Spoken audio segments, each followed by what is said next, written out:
In this dream, there was a great war going on between the angels and demons, where the humans were caught in the middle. I was so afraid of the earth. I remember that. It was a dread that reached my bones, like a chill. There was so much destruction. Everything living, as far as the plants, were dead, as if they had been scorched. I didn't see an animal in sight. The land was just barren. I was with a group of people, and we were dressed in cloth and burlap. We were hiding from the creatures that were coming out of the earth, almost as if the earth was just giving birth to these creatures. In the distance, I saw an angel. He had 2 wings. He was not a normal angel. I think he used to be human. He landed on the earth, but he wasn't supposed to be there. He had landed next to a female human who had cried out for help. There were so many demons surrounding her, coming after her. He seemed to know her somehow. Maybe when he was human? He started fighting the demons to help her. Her spirit was fighting the evil. Yet when he was no longer facing her, and he turned his back, she stopped fighting. She looked up and held her palms out.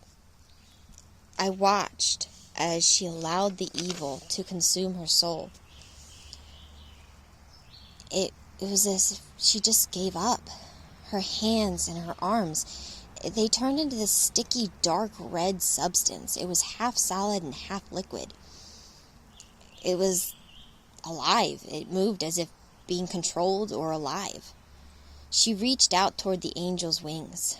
My heart leapt into my throat as my voice failed, and I screamed mentally, focusing on the angel, "Watch out!"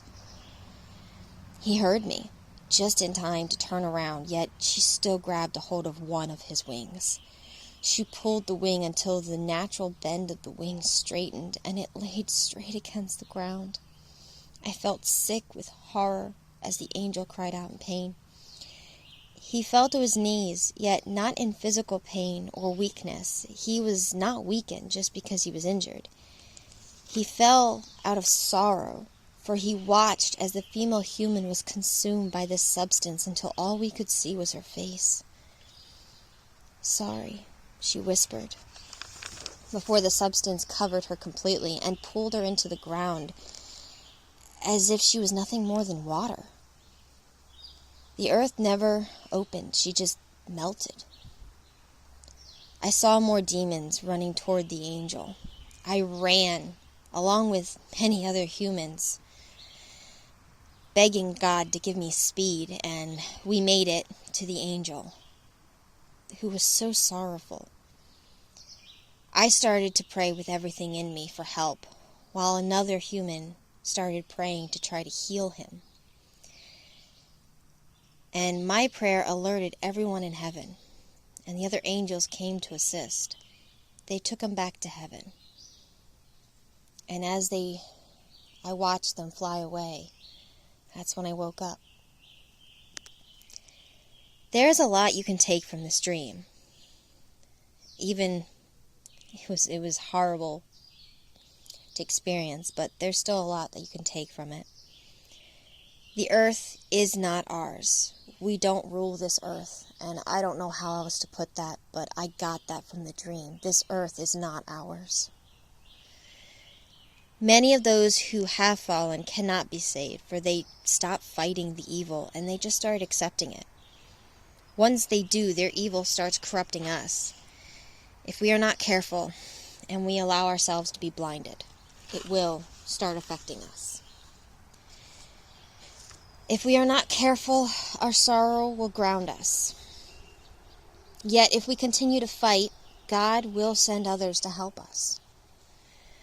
I also want to mention that everyone in heaven heard our prayer. I know a lot of people have asked if it's just God who hears our prayers, and I would actually say to everyone in heaven hears it. Not only did the angel hear my mental screaming for him to watch out, but when the group of us prayed, many came to answer us. I believe this dream also speaks to the love Jesus teaches. I saw so many who ran with me to help this angel. The sorrow the angel felt at losing someone he knew showed the depth of his love, not just for the person, but for the souls being lost. The last point I want to make was that even though the angel was injured, he was not weakened, because God is where his strength came from. We should really remember this as times get harder. Even in the darkest places, God's light and strength will penetrate and fill us if we welcome it into our hearts. So I pray for everyone, welcome God's strength. Welcome his light.